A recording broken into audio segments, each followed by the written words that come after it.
Hi everyone, welcome back in a cloud computing playlist and in this playlist today's topic is service level agreement जिसे हम बोलते हैं SLA। तो ये service level agreement basically एक तरह से कॉन्ट्रैक्ट होता है किसी भी प्रोवाइडर एंड कोई भी कस्टमर है उसके बीच में। मतलब एक तरह से कोई डॉक्यूमेंट क्रिएट कर दिया जाता है जो भी आपके क्लाइंट है एंड जो भी सर्विस प्रोवाइड कर रहा है, तो उन सब के बीच में क्या होता है, एक कॉन्ट्रैक्ट एक डॉक्यूमेंट तैयार किया जाता है जिसके अंदर आपकी वो सारी चीज़ें लिखी है कि कब तो आपका सॉफ्टवेयर बन के रेडी होगा, कब उसकी अवेलेबिलिटी होगी, उसकी परफॉर्मेंस कैसी रहेगी, कौन कौन लोग काम रहेंगे और कौन कब तक काम रहेगा। तो उसके अकॉर्डिंग क्लाइंट क्या करेगा, पे करेगा उस पर्टिकुलर प्रोवाइडर को उस पर्टिकुलर सर्विस के लिए। तो ये सब सारी चीज़ें चलती है इस पर्टिकुलर एग्रीमेंट में, डॉक्यूमेंट के अंदर, ताकि कोई भी बंदा चीटिंग ना करे। इन द सेंस कि लाइक इसने रिक्वायरमेंट आगे जाके बढ़ा दी, बोले मैंने ये भी बोला था, ये भी बोला था, ये भी करने को बोला था, बट ऐसा कुछ बोला ही नहीं था उसने। ठीक है, तो अपन कैसे पता लगाएंगे, तो अपन लगाएंगे वो आप अपने SLA से, जो आपका सर्विस लेवल एग्रीमेंट है उसके थ्रू आप पता लगाओगे। So it is a contract between a service provider and the customer. That document what service provider will furnish, यानी क्या बना के देगा वो। ऑल्सो सेकेंड थिंग, SLA क्या करता है बेसिकली, उस प्रोवाइडर की performance and quality of number, किस तरीके से कौन कौन से तरीके से वो सर्विस को प्रोवाइड कर सकता है एंड क्या परफॉर्मेंस रहेगी, वो भी इसके अंदर बताता है।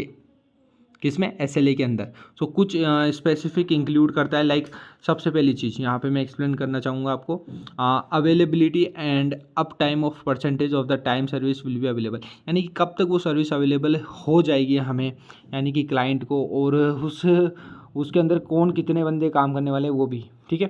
सेकंड पॉइंट है number of concurrent user that can be served, यानी कि उस एप्लीकेशन की कुछ ना कुछ लिमिट होगी स्टार्टिंग टाइम में। हो सकता है कि केवल ना 20,000 लोग ही उसमें लॉगिन कर सकते हैं फिलहाल के लिए sir, and we will extend, हमारी सर्विस को एक्सटेंड कर देंगे, लेकिन फिलहाल के लिए तो number of concurrent user that can be served, कितने नंबर ऑफ यूजर्स रहेंगे कॉन्करेंटली।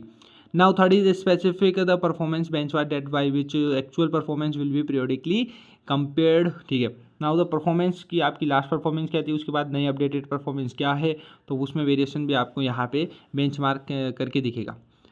फोर्थ थिंग है एप्लीकेशन रेस्पॉन्स टाइम, यानी कि जो एप्लीकेशन आपने क्रिएट करी है वो कितने रेस्पॉन्स कर रही है, लॉगिन पेज कितना जल्दी एक्यूरेट होके मेन होम पेज के ऊपर होम पेज पे रिडायरेक्ट कर पा रहा है, तो वो चीज़ कैसे पता चलेगी, वो भी इसके अंदर होगा डॉक्यूमेंट के अंदर। Fifth, the schedule for the notification in advance of the network changes that may affect the users। ठीक है, तो अगर आप नेटवर्क इशू आ गया, नेट बंद हो गया, नेट खत्म हो गया, समथिंग लाइक डेट, उसका एक नोटिफिकेशन पहले आना चाहिए, तो ये चीज़ भी इसमें डॉक्यूमेंट में है। 6, uses statistic that will be provided, what ever the uses, like वो एप्लीकेशन करने क्या वाली है, जो भी उसका काम है वो सब उसके अंदर आ गया, uses statistics that will be provided.